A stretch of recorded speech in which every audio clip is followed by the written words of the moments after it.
அப்பொழுது இயேசு, பிதாவே இவர்களுக்கு மன்னியும், தாங்கள் செய்கிறது இன்னதென்று அறியாதிருக்கிறார்களே என்றார்.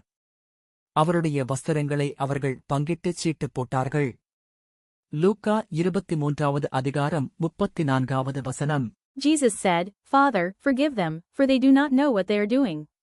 And they divided up his clothes by casting lots. Luke chapter 23 verse 34.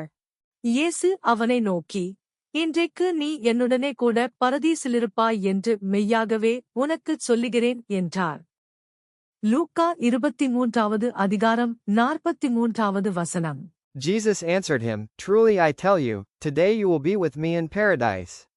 Luke chapter 23 verse 43. அப்பொழுது இயேசு தம்முடைய தாயையும் அருகே நின்ற தமக்கு அன்பாயிருந்த சீஷனையும் கண்டு, தம்முடைய தாயை நோக்கி, ஸ்திரியே, அதோ உன் மகன் என்றார். பின்பு அந்தச் சீஷரை நோக்கி, அதோ உன் தாய் என்றார். அந்நேரம் முதல் அந்தச் சீஷன் அவளைத் தன்னிடமாய் ஏற்றுக்கொண்டான். யோவான் 19வது அதிகாரம் 26 மற்றும் 27வது வசனங்கள். When Jesus therefore saw his mother, and the disciple whom he loved standing by, he said to his mother, Woman, behold your son. Then he said to the disciple, Behold your mother. And from that hour that disciple took her to his own home. John chapter 19 verses 26 to 27.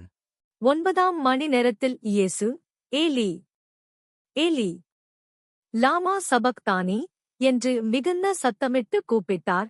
அதற்கு என் தேவனே, என் தேவனே, ஏன் என்னைக் கைவிட்டீர் என்று அர்த்தமாம். மத்தேயு 27வது அதிகாரம் 46வது வசனம். And about the 9th hour Jesus cried out with a loud voice, saying, Eli, Eli, lama sabachthani. That is, my God, why have you forsaken me? Matthew chapter 27 verse 46.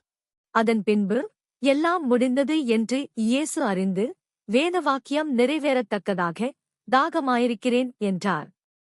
யோவான் 19வது அதிகாரம் 28வது வசனம். After this, Jesus, knowing that all things were now accomplished, that the scripture might be fulfilled, said, I thirst.